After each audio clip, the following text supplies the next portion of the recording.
एक उम्मीद सुनहरे ख्वाबों की जो आपने देख रखे हैं अपने बच्चों के लिए, सुनहरे कल की सूरत में। उस सुनहरे कल के लिए हम संवारते हैं आपके बच्चों का मुस्तकबिल। यूनिक ग्रुप ऑफ इंस्टीट्यूशन गुज़िश्ता 33 वर्षों से दिखा रहा है रास्तों को मंजिल, उम्मीद को रोशनी, इल्म से अमल की रवायत, बच्चों के रोशन मुस्तकबिल का जामिन।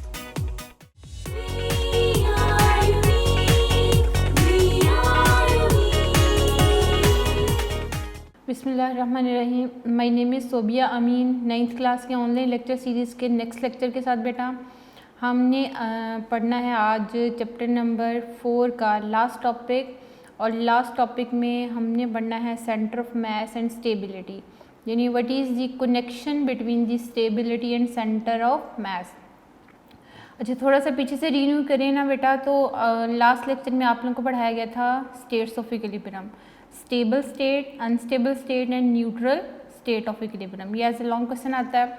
ये जो आज हम पढ़ रहे हैं बेटा, ये stability and centre of mass, इसके बीच में से कुछ क्वेश्चंस बन जाते हैं। Why the bottom of the vehicle is made heavier in order to attain the stability, ये क्वेश्चन भी आ सकता है।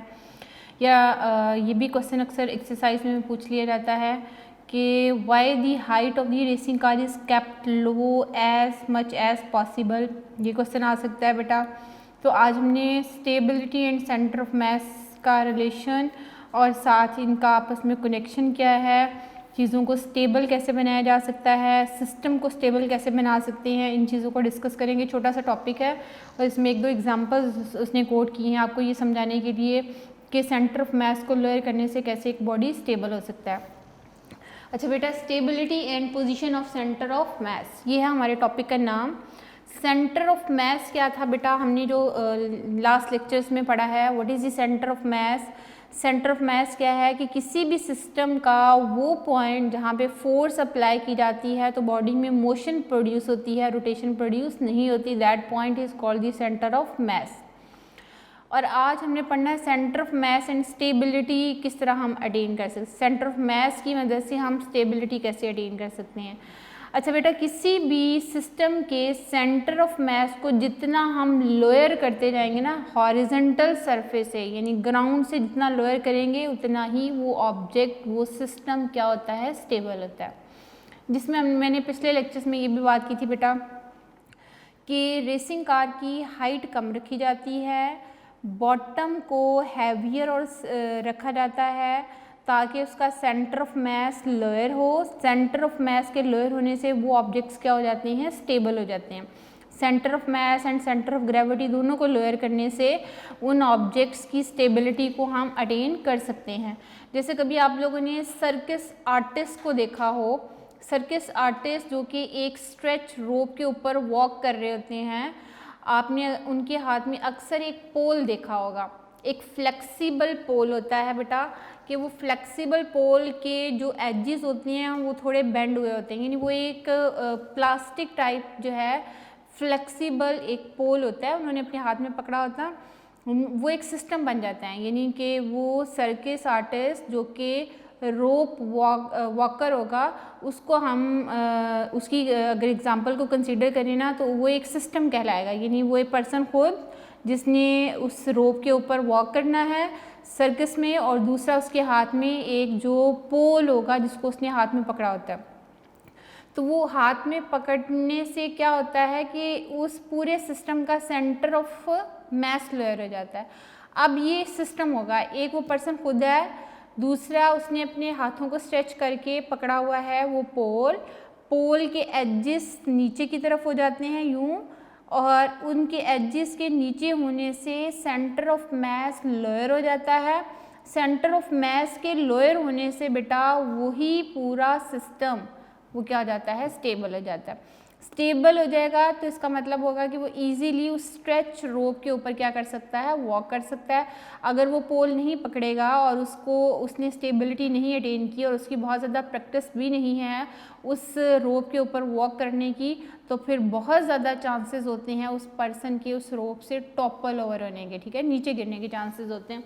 तो यहाँ भी उसने एक एग्जाम्पल दी है बेटा, वो कहता है कि ये एक टिन जो है वो कैन है, ये मेरे पास एक टिन कैन है, मैंने उसमें एक नीडल जो है उसको एक कॉर्क की मदद से फिक्स किया हुआ है और मैं इसकी स्टेबिलिटी अटेन करना चाहती हूँ। अगर इसकी स्टेबिलिटी अटेन करना चाहते हैं ना, तो आपने इस कॉर्क में 2 फोक लगा दीजिए। कॉर्क के अंदर 2 फोक को इस तरह एडजस्ट कीजिए कि इनकी ये वाली जो टेल है ये नीचे की तरफ आ जाए।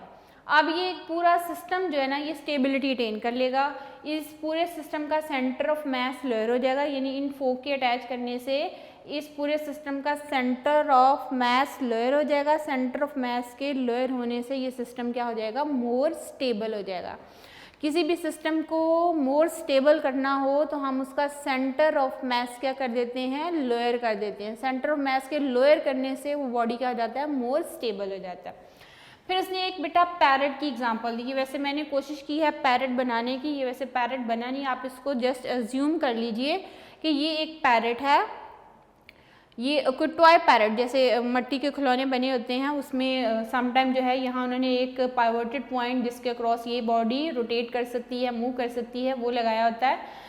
तो अक्सर इसकी जो ना टेल, ये टेल जो है हैवियर करके इसको नीचे कर देते हैं। इसकी टेल को हैवियर करने से क्या होगा कि इसका सेंटर ऑफ मास लोअर हो जाएगा। सेंटर ऑफ मास लोअर हो जाएगा तो ये यहाँ पे इस पॉइंट के ऊपर मोर स्टेबल हो जाएगा इजीली। क्लियर है? तो यहाँ से इस पूरे जो है पैरेट का इसका सेंटर ऑफ मास लोअर करने के लिए इसकी टेल को हैवियर बना दिया जाता है और थोड़ा नीचे की तरफ कर दिया जाएगा, तो इसका सेंटर ऑफ मास लोअर हो जाएगा। यहाँ पे एक सेल्फ राइटिंग टॉय है, यानी हम इसको हल्का सा डिस्टर्ब करेंगे तो ये यूं घूम के वापस जो है अपनी पहले वाली पोजीशन में आ सकता है। तो ये इसको उसने कहा कि ये सेल्फ राइटिंग टॉय है, इसको हमने स्टेबल बनाया है, तो इसके इतने पोर्शन को हमने हैवियर कर दिया। ये मैंने रेड कलर से इसको शेड किया है। ये इतना पोर्शन जो है मैंने हैवियर कर दिया। इतने पोर्शन को हैवियर करने से क्या होगा कि मैं हल्का सा इसको टच करूँगी, ये इधर और इधर मूव करने के बाद जो है ये इस तरह जो है इजीली सेल्फ राइटिंग टॉय बन जाएगा। ठीक है, तो यहाँ पे इसको नीचे से हैवियर करने का मकसद क्या होगा कि इस पूरे, अब ये 2 सिस्टम कहलाएंगे, ये लाइटर बॉडी हो गया, ये क्या हो गया, हैवियर बॉडी। ये नीचे से हैवियर बनाने से इसका सेंटर ऑफ मास लोअर हो गया। सेंटर ऑफ मास के लोअर होने से ये मोर क्या हो जाएगा, स्टेबल हो जाएगा। इसकी सिंपल सी एग्जांपल लो कि अगर आप किसी बैलून के साथ खेलना चाहते हो और आप उसको अपनी ही जगह पे बैठ के उसके साथ खेलना चाहते हो, तो आप क्या करोगे, आपने एयरफिल बैलून लिया और आप चाहते हो कि आप वो सेल्फ राइटिंग टॉय बन जाए। आप उसको हल्का सा हाथ लगाओगे, वो तो उड़ के कहीं और चला जाएगा। अब आप क्या करो, अगर आप अपनी ही जगह पे बैठ के उसके साथ खेलना चाहते हो तो आप उसको नीचे से बॉटम को हैवियर बना दो, यानी आप उसके अंदर कुछ पोर्शन सैंड का ऐड कर लो, यानी एयर तो फिल की है, नीचे कुछ पोर्शन सैंड उसके अंदर फिलअप कर लो। फिलअप जब आप सैंड कर लोगे तो नीचे से वो क्या हो जाएगा, हैवियर हो जाएगा। जब वो हैवियर हो जाएगा तो आप इसी जगह पे बैठो, एयर फिल बैलून पकड़ो और आप उसको हल्का सा टच करो, वो यूं हिलेगा और अपनी ही जगह पे वो सेल्फ राइटिंग टॉय बन जाएगा। ठीक है, तो यहाँ पे बॉटम को हैवियर करने से क्या हुआ, स्टेबल हो गया। और स्टेबिलिटी अटेन करने के लिए हमने क्या किया, उसकी बॉटम हैवियर कर दी। बॉटम को हैवियर करने से उसका सेंटर ऑफ मास लोअर हो गया। सेंटर ऑफ मास लोअर हो गया तो स्टेबिलिटी अटेन हो गई। ठीक है, तो किसी भी बॉडी की स्टेबिलिटी को अटेन करना है तो सेंटर ऑफ ग्रेविटी को कम कर दिया जाता है, सेंटर ऑफ मास को लोअर कर दिया जाता है, तो बॉडी क्या बन जाता है, स्टेबल बन जाता है। तो इसलिए बेटा रेसिंग कार की बॉटम को हैवियर रखा जाता है, उसकी हाइट को कम से कम जो है कम से कम रखा जाता है ताकि उसका centre of gravity and centre of mass lower रहे। Centre of gravity and centre of mass के लोअर होने से वो बॉडी क्या जाता है, स्टेबल हो जाता है। तो ये थी बेटा स्टेबिलिटी एंड सेंटर ऑफ मास। तो इसमें ये कुछ एग्जांपल्स हैं, उसमें तीनों एग्जांपल में यही बात है बेटा कि उसकी स्टेबिलिटी अटेन करने के लिए उसके सेंटर ऑफ मास को क्या कर दिया गया है, लोअर कर दिया गया। तो इस तरह ये बॉडीज मोर स्टेबल हो जाते हैं। तो किसी भी ऑब्जेक्ट की स्टेबिलिटी अटेन करनी हो तो उसकी बॉटम को हैवियर कर दो तो वो ऑब्जेक्ट क्या हो जाएगा, स्टेबल हो जाएगा। अब हम चैप्टर नंबर 4 आप लोगों का एंड हो चुका है। चैप्टर 4 की एक्सरसाइज पे आते हैं। एक्सरसाइज में कुछ एमसीक्यूज़ हैं, कुछ टेक्निकल एमसीक्यूज़ हैं सॉल्व करने वाले। उनको किस तरह से आपने सॉल्व करना है, एमसीक्यू किस तरह से पूछे जा सकते हैं, इन चीज़ों को मैं डिस्कस करती हूँ और एक्सरसाइज के क्वेश्चंस डिस्कस कर देती हूँ। फिर हम नेक्स्ट लेक्चर में न्यूमेरिकल्स पे आएंगे। चैप्टर नंबर 4 है बेटा। चैप्टर नंबर 4 आप लोगों का कंप्लीट थ्योरेटिकली हो चुका है, सिर्फ न्यूमेरिकल्स रह गए हैं। तो अब हम एक्सरसाइज कर रहे हैं चैप्टर नंबर 4 की। इस टॉपिक में से एक फेमस क्वेश्चन आता है, why the height of the vehicle is kept as low as possible. ठीक है, एक्सरसाइज क्वेश्चन है बेटा। Question number 1 MCQs, exercise questions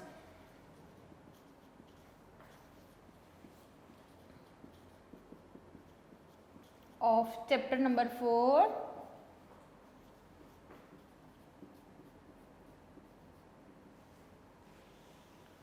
इसमें फर्स्ट जो है question 4.1 MCQ, question number 4.1 MCQs हैं बेटा। ये टोटल आपकी बुक में 8 MCQs हैं।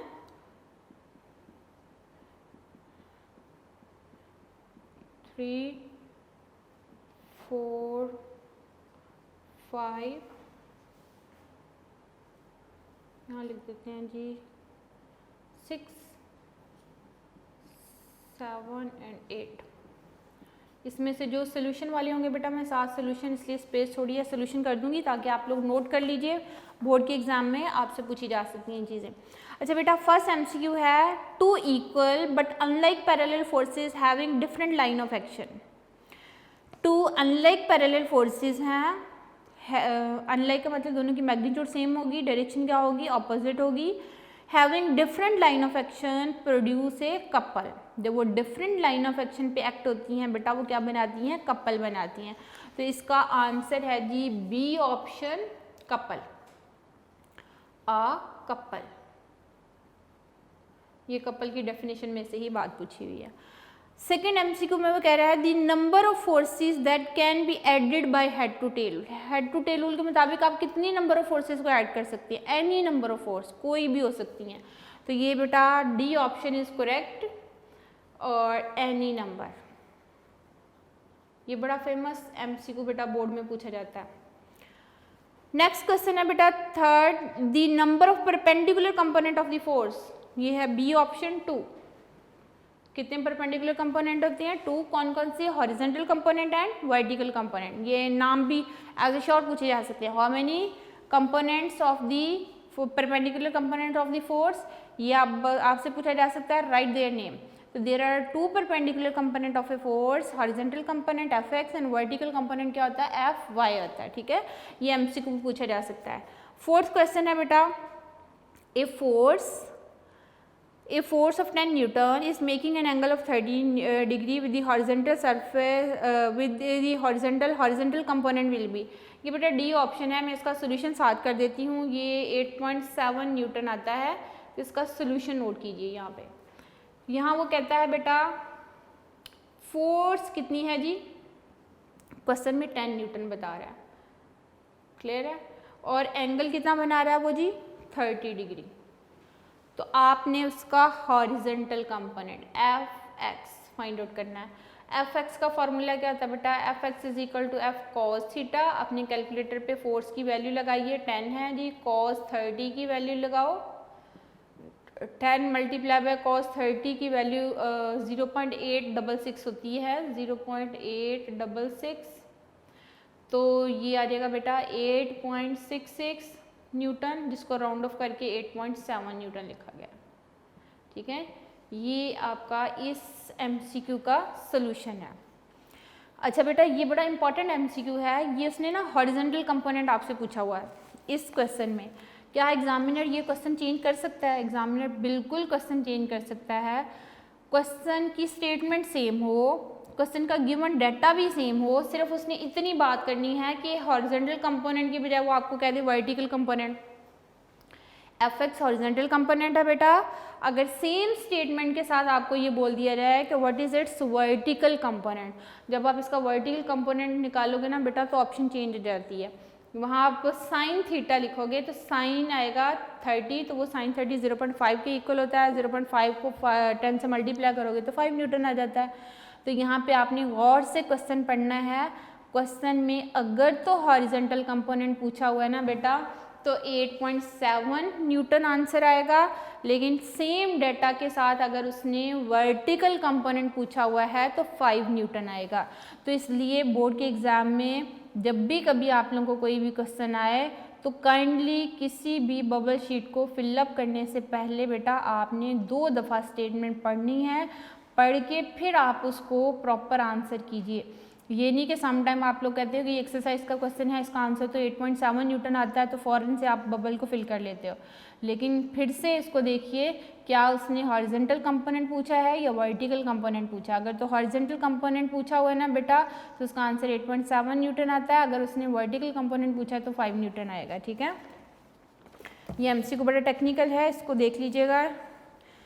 नेक्स्ट है बेटा 5th वाला question, a couple is form by 2 equal and opposite forces but not along the same line. ये डेफिनेशन जिस बच्चे को कपल की लर्न होगी वो फौरन से जो है इसका आंसर करेगा। ये है 5th एमसीक्यू की डी ऑप्शन है, तो मैं लिख नहीं रही हूँ, आप इसको देख लीजिएगा बुक से ही। 2 equal and opposite forces but not along the same line. Next है बेटा, body is in the equilibrium when it's acceleration is 0। Body का भी इक्विलिब्रियम में होता है, मैंने उससे बात की थी इक्विलिब्रियम के टॉपिक में। अगर ऑब्जेक्ट रेस्ट में होगा तो इक्विलिब्रियम में होगा।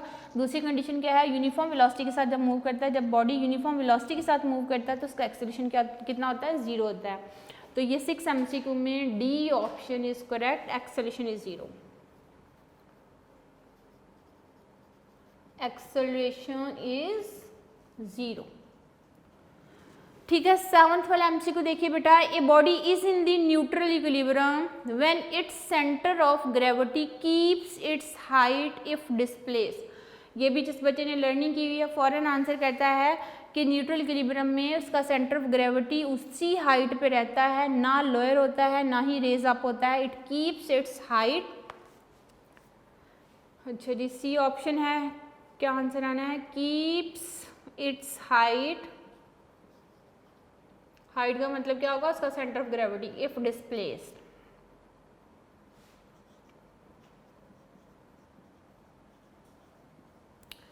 ओके, 8th एमसीक्यू देखिए बेटा, racing car is made stable.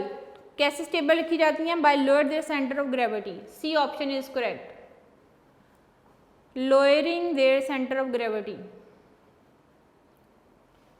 Lowering their, ये 4 ऑप्शन है, 4 में से C option is correct, their centre of gravity. ये थे बेटा एक्सरसाइज के 8 एमसीक्यू जिनकी मैंने आपको सॉल्व कर दिया आंसर। कुछ बच्चों का यहाँ क्वेश्चन होता है, क्या हमने सिर्फ एक्सरसाइज वाले करने हैं, एडिशनल एमसीक्यू नहीं करने। बेटा आपने सारे एमसीक्यू करने होते हैं, आपके नोट्स पे गिवन हैं, काफ़ी सारे मैक्सिमम बनाए जाते हैं कि जितने बोर्ड के एग्ज़ाम में पूछे जाते हैं वो एमसीक्यू भी आप लोगों को दिए जाते हैं, उसको एक नज़र देखा करो। फर्स्ट प्रेफरेंस होती है बेटा चैप्टर को लर्न करना। जिस बच्चे ने चैप्टर लर्न कर लिया है, उसका कॉन्सेप्ट अपने माइंड में अच्छी तरह जो है वो फिक्स कर लिया है, तो इन दैट केस कहीं से भी एमसीक्यू पूछा जाए तो उस बच्चे में एबिलिटी होती है उसका आंसर करने की। ठीक है, अगर आपने चैप्टर लर्न कर लिया है तो एमसीक्यू कहीं से भी पूछा जाएगा, रिलेटेड टू दैट टॉपिक होगा, रिलेटेड टू दैट कॉन्सेप्ट होगा, तो फिर आप उसका आंसर कर सकोगे। तो इसलिए बोर्ड के एग्ज़ाम में ज़रूरी नहीं होता कि यही एमसीक्यू दिए जाएँ, हर एग्जामिनर का अपना पूछने का स्टाइल होता है। इसी टॉपिक में से, इसी कॉन्सेप्ट में से क्वेश्चंस आते हैं, तो इसलिए text book and unique notes दोनों को आपने फॉलो करना होता है। तो फर्स्ट प्रेफरेंस है आपने नोट्स देखने हैं, उसके सारे एमसीक्यूज एक्सरसाइज, उसमें आपको काफ़ी क्लियर हो जाएंगी चीज़ें कि बोर्ड में क्वेश्चन किस तरह से आते हैं। और फिर आपकी टेक्स्ट बुक जो है वो आपके पास होनी चाहिए, क्योंकि आपको ये भी आइडिया होना चाहिए कि टेक्स्ट बुक में ये क्वेश्चंस किस तरह से पूछे गए हैं। ये थे बेटा 4.1 क्वेश्चन। अब 4.2 जो है एक्सरसाइज का क्वेश्चन देखिए, वो कह रहा है define the following terms. Resultant vector, ये आपने डिफाइन करना है। Resultant force is a single force that has the same effect as the combined effect of all the forces to be added. ये आप लोगों को इस चैप्टर के स्टार्ट में पढ़ा दिया, और फर्स्ट पेज के ऊपर ही इसकी डेफिनेशन है, 2 मार्क्स की आती है, तो वही आपने लिखना होता है। सेकंड पार्ट में वो कह रहा है डिफाइन टॉर्क। टॉर्क की डेफिनेशन लिखिए, फार्मूला साथ लिख दीजिए, साथ उसका यूनिट लिख दीजिए, what is the torque. Turning effect और rotational effect of the force is called the torque, और मूवमेंट ऑफ फोर्स। टॉर्क का दूसरा नेम क्या है, movement of force. Third part में कहता है define centre of mass. Centre of mass की डेफिनेशन आप लोगों को पढ़ा दी हुई है, डिस्क्राइब कर दी है, टॉपिक पूरा करवा दिया हुआ है। फिर से एक दफ़ा रिपीट कर देती हूँ, what is the centre of mess. center of mass of a system is such a point where an applied force causes the system to move without rotation. ये सिस्टम का वो पॉइंट होता है जिसमें फोर्स अप्लाई करने से body move करता है, उसमें मोशन क्रिएट होती है लेकिन रोटेशन क्रिएट नहीं होती. That point is called the centre of mass. फिर है बेटा सेंटर ऑफ ग्रेविटी की डेफिनेशन उसने पूछी है. सेंटर ऑफ ग्रेविटी क्या है? Centre of gravity of a body such a point where the whole weight of the body is appear to act vertically downward. जहाँ पे बॉडी का पूरा वेट एक्ट करता है vertically downward, that point is called the centre of gravity. Next question है बेटा 4.3 differentiate the following. इसमें आपने डिफरेंशिएट करना है. जितने डिफरेंशिएट वाले क्वेश्चन हैं वो लाइन लगा के लिखने होते हैं बेटा. Like and unlike parallel forces. Like parallel forces की डेफिनेशन लिखिए. अनलाइक पैरेलल फोर्सेस की डेफिनेशन लिखिए. लाइक पैरेलल फोर्सेस क्या थी? Such forces that are parallel to each other and have same direction. And unlike parallel forces क्या हैं? Such forces that are parallel to each other but have direction opposite to each other. ठीक है. Next है बेटा differentiate में वो कह रहा है टॉर्क एंड कपल. इसमें टॉर्क की डेफिनेशन लिख दीजिए, कपल की डेफिनेशन लिख दीजिए, टॉर्क का फॉर्मूला लिख दीजिए, कपल की वजह से जो टॉर्क प्रोड्यूस होता है उसका फॉर्मूला लिख दीजिए. ये चीज़ें आप इसमें एक्सप्लेन कर दीजिए. थर्ड में वो कहता है स्टेबल एंड न्यूट्रल इक्विलिब्रियम में डिफरेंशिएट कीजिए. इसमें स्टेबल इक्विलिब्रियम की डेफिनेशन लिख दीजिए, न्यूट्रल इक्विलिब्रियम की डेफिनेशन लिख दीजिए. ये 2 मार्क्स के लिए सफिशिएंट होगा. नेक्स्ट है बेटा 4.4 how head to tail rule helps to find the resultant of the force. किस तरह head to tail rule resultant forces को हेल्पफुल करता है बेटा. इसमें हेड टू टेल रूल की डेफिनेशन लिख दीजिए. उसमें आप कोई एग्जांपल कोट कर सकते हैं, वो लिख दीजिए. ये चीज़ें जो है आप हेड टू टेल रूल में डिस्क्राइब कर सकते हैं. उसके 4 पॉइंट्स आप लोगों को डिस्कस कर दिए थे. एक पूरे लेक्चर में मैंने आप एक एग्जांपल एंड 4 पॉइंट को डिस्कस किया था, वो आप उसको देख लीजिएगा. कुछ बच्चों ने कहा था कि एक दफ़ा फिर करवा दें, रिवीजन में आएंगे तो फिर आप लोगों को एक दफ़ा फिर करवा दी जाएगी. नेक्स्ट है how can a force be resolve into its rectangular component. ये रेजोल्यूशन ऑफ फोर्स वाला टॉपिक है बेटा. रेजोल्यूशन ऑफ फोर्स में splitting up of the force into its perpendicular component, फिर परपेंडिकुलर कंपोनेंट की डेफिनेशन लिखनी है, फिर उसकी कंप्लीट डेरिवेशन. ये 4 मार्क्स का लॉन्ग क्वेश्चन है कि आप लोग पढ़ चुके हैं सारा. अब सिर्फ जो है क्वेश्चन एक्सरसाइज में किस तरह पूछे गए हम उसको डिस्कस कर रहे हैं. नेक्स्ट है बेटा when a body said to be equilibrium. कब एक बॉडी इक्विलिब्रियम में होता है? कब होता है? जब उसके ऊपर जो फोर्सेस होती हैं उनका रिजल्टेंट क्या हो जाता है? 0 हो जाता है. तो हम क्या बात करते हैं कि body said to be in equilibrium if the resultant forces acting on the body is equal to 0. ये थी बेटा इक्विलिब्रियम की बात. इसमें 4.6 में उसने की. 4.7 में क्वेश्चन में वो कह रहा है explain the first condition of equilibrium. ये लॉन्ग क्वेश्चन है, जहाँ एक्सप्लेनेशन पूछी जाती है तो ये लॉन्ग क्वेश्चन होता है बेटा. इसमें फर्स्ट कंडीशन ऑफ इक्विलिब्रियम की डेफिनेशन, उसकी एक्सप्लेनेशन, उसके मैथमेटिकल स्टेप्स, उसकी एग्जांपल्स, ईच एंड एवरीथिंग आप लोगों ने लिखना है as a long question. Next है 4.8 why there is the need of the second condition for equilibrium if a body satisfy the first condition of equilibrium.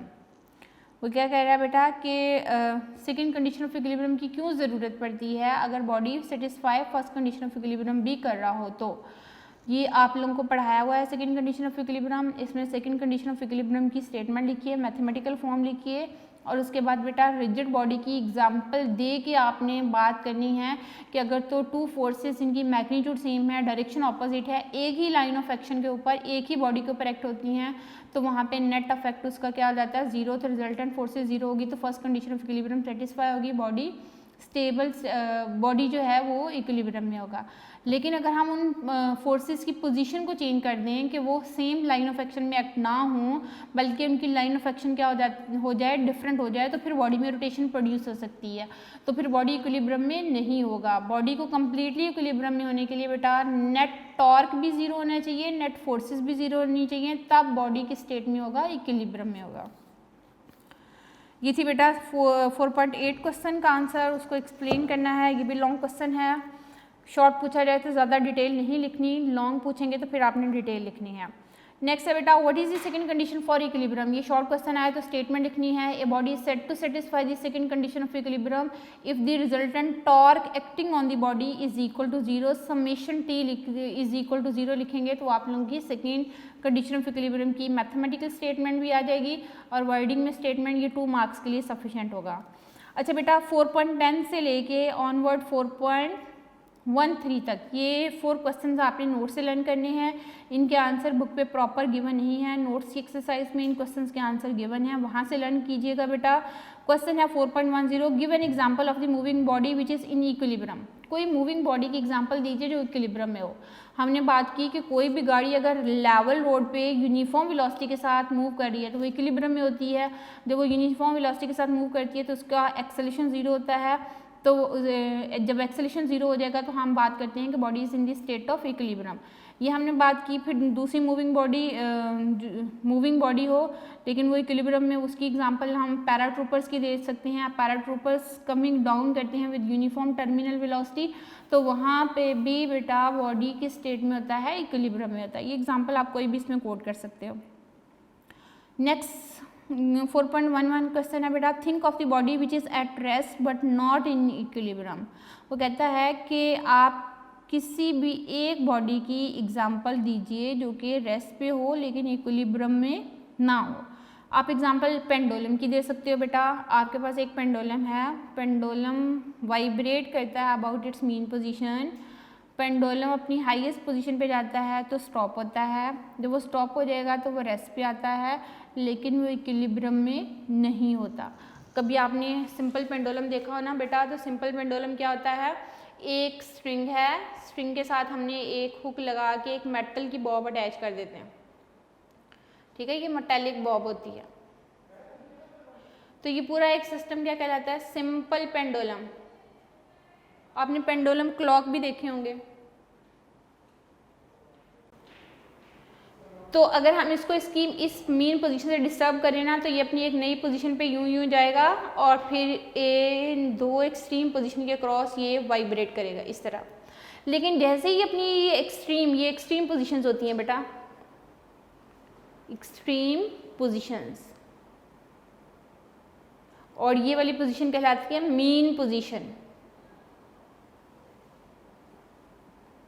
ये वाली position भी क्या कहलाती है, एक्सट्रीम पोजीशन।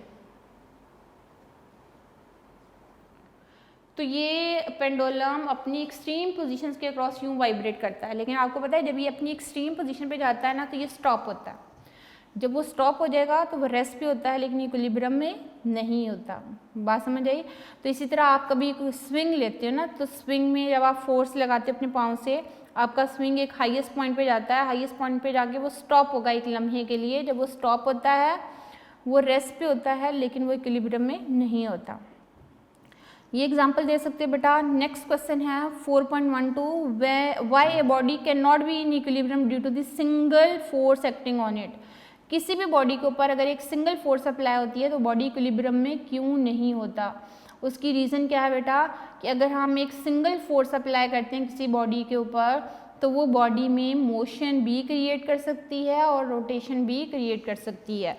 फॉर एग्जांपल मेरे हाथ में ये एक ब्लॉक है, मैंने यहाँ इसके ऊपर फोर्स लगाई तो इसमें क्या चीज़ प्रोड्यूस होगी, रोटेशन प्रोड्यूस होगी। इस ब्लॉक के ऊपर मैंने फोर्स लगाई तो ये यूं मूव करना शुरू हो गया, इसमें मोशन क्रिएट होगी। लीनियर मोशन भी हो सकती है, एंगुलर मोशन भी इसमें क्रिएट हो सकती है। तो बॉडी के ऊपर सिंगल फोर्स के अप्लाई करने से बॉडी में motion as well as rotation create हो सकती है। नेक्स्ट क्वेश्चन है बेटा 4.13, why the height of the vehicle is kept as low as possible. हम व्हीकल्स की, गाड़ियों की हाइट क्यों कम से कम रखते हैं। उसकी गाड़ियों की हाइट कम से कम इसलिए रखी जाती है ताकि वो स्टेबिलिटी क्या कर सकें, अटेन कर सकें।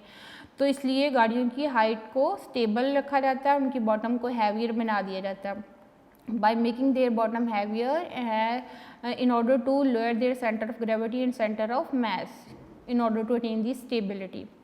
नेक्स्ट क्वेश्चन है बेटा 4.14, explain what is meant by the stable and neutral equilibrium, give one example in each case.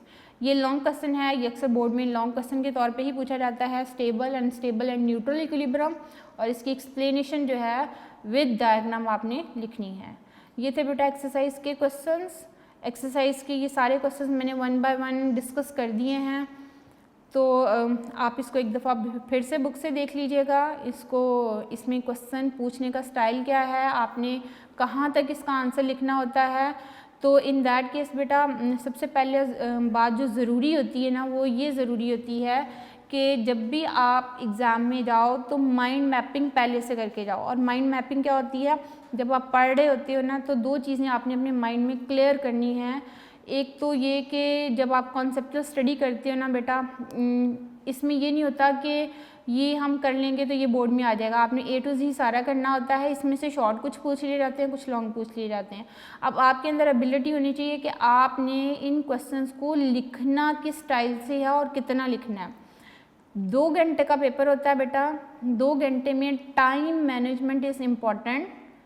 Time management important इसलिए है बेटा कि 2 घंटे के पेपर में आपने पूरी बुक नहीं लिख देनी होती। मुझे पता है कि बच्चों ने बहुत मेहनत की होती है बोर्ड के एग्ज़ाम में और उनकी कोशिश होती है कि हम मैक्सिमम लिख सकें, लेकिन ऐसा नहीं करना। To the point according to question बात करनी होती है। आपके सामने क्वेश्चन पेपर है, जो चीज़ क्वेश्चन पेपर में पूछी है, जितनी पूछी है उतनी लिखनी है, उससे ज़्यादा नहीं लिखनी। क्योंकि बोर्ड के एग्ज़ाम में अगर आप उस जितनी बात पूछी हुई है ना उससे ज़्यादा लिखने की कोशिश करते हो ना बेटा, तो वो इररेलेवेंट लिख के आप लोगों की बहुत सारी चीज़ों को कट कर देते हैं। तो इसलिए जब आप पढ़ने बैठते हो तो आपकी माइंड मैपिंग क्लियर होनी चाहिए इन टॉपिक से रिलेटेड कि मैं आज stability and centre of mass का टॉपिक पढ़ा है, इसमें से ये कुछ चीज़ें बुक में लिखी हुई हैं, इसमें से शॉर्ट क्वेश्चन इससे पूछा जाए, इससे रिलेटेड पूछा जाए तो मैंने ये 3 लाइनें लिखनी हैं, ये बात पूछेंगे तो मैंने ये 3 लाइनें लिखनी है, इससे ज़्यादा नहीं लिखनी। आपका एक शॉर्ट क्वेश्चन जो है ना बेटा 2 मार्क्स का होता है, 2 मार्क्स को 2 मिनट में लिखना है, ठीक है। 2 से 3 मिनट में आपने वो क्वेश्चन उसका आंसर लिखना होता है। अगर आप एक शॉर्ट क्वेश्चन को 10 मिनट में लिख रहे हो तो आप खुद सोचिए कि आपने 15 शॉर्ट क्वेश्चन करने होते हैं तो आप कितना टाइम लोगे। 2 घंटे का पेपर है, उसमें से 15 मिनट तो निकल जाते हैं MCQs के लिए, बाकी रह गया 1 आवर एंड 45 मिनट, तो उसको मैनेज करना है। Time management is very very important. ये नहीं है कि हम 2-4 क्वेश्चंस को इतना लंबा कर दें कि हमारा बहुत सारा पेपर जो है वो रह जाए।